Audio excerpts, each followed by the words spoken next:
थे उनके पास एक सज्जन आए। जब वो सज्जन आए तो उनके तमाम शिष्य पहले से उन महापुरुष के आसपास बैठे थे। तो उन्होंने पूछा कि प्रभु आपसे एक बात हमें पूछना है, सवाल है हमारा,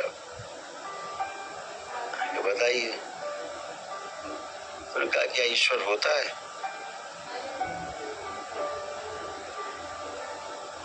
तो उन्होंने कहा कि आप बताओ, आपको क्या लगता है, होता है कि नहीं होता? बोले हमें तो लगता है कि ईश्वर होता है। तो महापुरुषों ने कहा नहीं, बिल्कुल झूठ बात, ईश्वर बिल्कुल नहीं है ही नहीं, ईश्वर तो होता ही नहीं।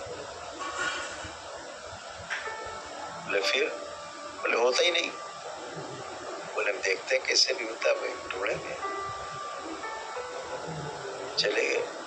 उसके बाद एक दिन दूसरे सज्जन आए, उनका भी ऐसे ही सवाल था। कथा है कि प्रभु हम ध्यान साधना करते हैं, ठीक से हो नहीं पा रही, आपसे एक सवाल है, क्या ईश्वर वाकई में होता है? तो उन्होंने कहा कि तुम्हें क्या लगता है, ईश्वर होता है कि नहीं होता?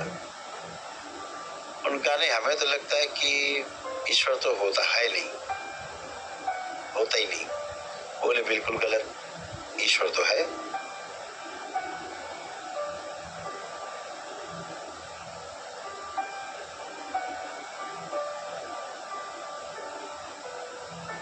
तो और शिष्य और कंफ्यूज हो गए। जब एक आए तो उससे कहा ईश्वर होता नहीं, इससे कह रहे ईश्वर होता है। एक दिन एक तीसरे सज्जन आए,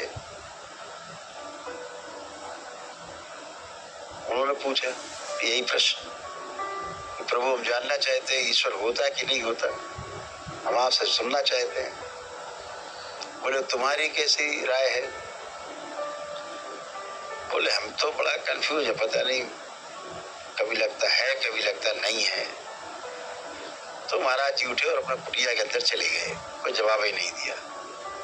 अब उनके शिष्य और कंफ्यूज, और ज्यादा भर गए प्रश्नों से। उसको बगैर जवाब दिए कुटिया अंदर चले आए और चला गया। आप शिष्यों ने घेर लिया। गुरुदेव अब ये बताओ, पहले आज तो सवाल ही हम लोग के बड़े बड़े सवाल बन गए। एक को कह दिया ईश्वर है, दूसरे से कह दिया ईश्वर नहीं, और तीसरे ने कहा तो आपने जवाब ही नहीं दिया कोई, ये क्या है? चलो गुरुदेव के पास हो। बात धारणा की, हम तो धारणा तोड़ते हैं। पहले ने कहा, हमने पूछा उससे तुम्हें क्या लगता है, उसने कहा ईश्वर होता है। तो हमने तो मान के बैठ गया कि होता है, तो जानेगा ही नहीं, जानने का प्रयास ही नहीं करेगा। तो हमने उसे बता दिया नहीं होता है, तो उसकी धारणा तोड़ी हमने। दूसरे ने पूछा, उसने बताया कि ईश्वर तो हमें लगता है कि नहीं होता है, तो हमने उससे कहा होता है, तो हमने उसकी वो धारणा तोड़ी। और तीसरा कंफ्यूज था है कि नहीं, तो हमने खुद ही ढूंढेगा है कि नहीं, खुद ही ढूंढे, धारणा बन जाएगी उसकी। तो धारणा मजबूत होनी चाहिए। धारणा अगर मजबूत रहती है तो ध्यान ठीक से होता है। जैसे आप सबकी धारणा है भोलेनाथ पे है, शिव पे है, बाबा पे है, माँ पे है, दरबार पे है, एक धारणा, दरबार के प्रति एक धारणा बन गई आपके अंदर, मजबूत धारणा कि हम मजबूत और सुरक्षित हाथों में, ये धारणा बन गई। दरबार जो रास्ता दिखाएगा वो सही ही होगा, ये धारणा मजबूत है, इसलिए आपका ध्यान सही होता है, इसलिए आप ध्यान साधना कर पाते हो। यही तो अद्भुत है।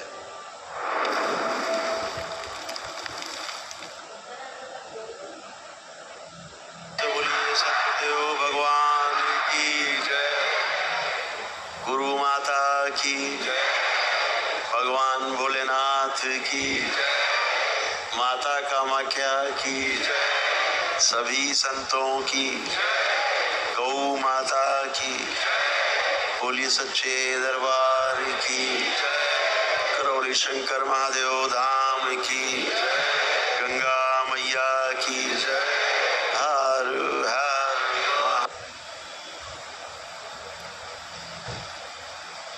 तब इस भजन की जो है पूर्णता होती है।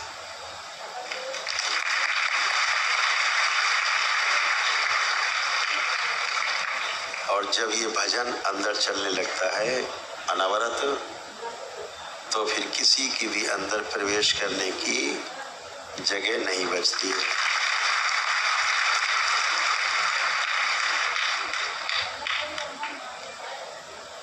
तो भजन से भी ईश्वर तक पहुंचने का रास्ता हमारे महापुरुषों ने बनाया।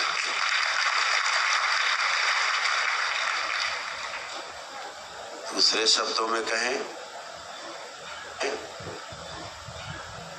भजन से ही ईश्वर का आप तक पहुंचने का रास्ता बनता है।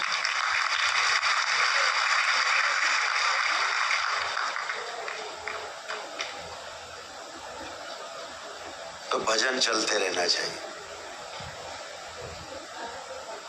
अभी अंदर तमाम चीजें चलती रहती हैं।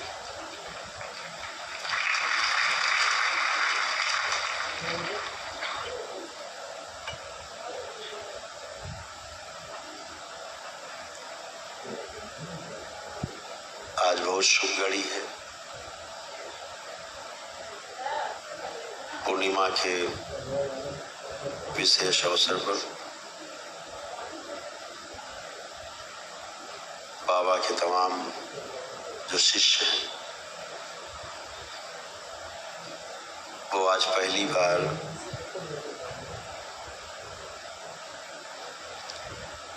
तंत्र क्रिया योग की दीक्षा ले रहे हैं। पहले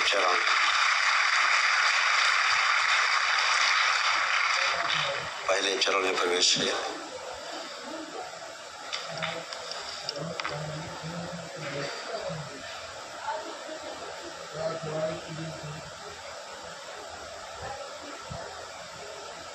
कितना अद्भुत है, तंत्र और क्रिया एक साथ।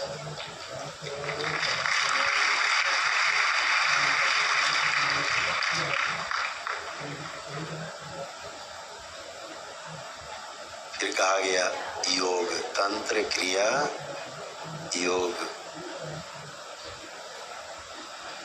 यानी शिव और शक्ति का मिलन बिंदु।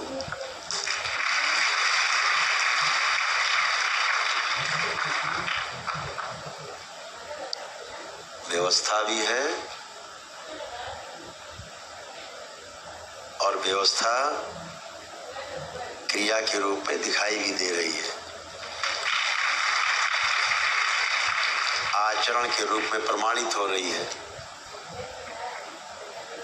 तो सही को समझना और सही को समझ करके वैसा ही जीना, इसे ब्रह्मचर्य कहा गया। आप उसी रास्ते में बढ़ रहे हो, यही ब्रह्मचर्य है, इससे आगे कुछ ब्रह्मचर्य नहीं है।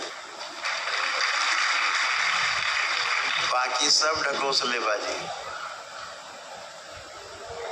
खोखली बातें, पर उपदेश कुशल बहु दे रहे। बहुत गहरी गहरी बता करके उसके बाद खुद किनारे ही स्नान करके लौट लेना।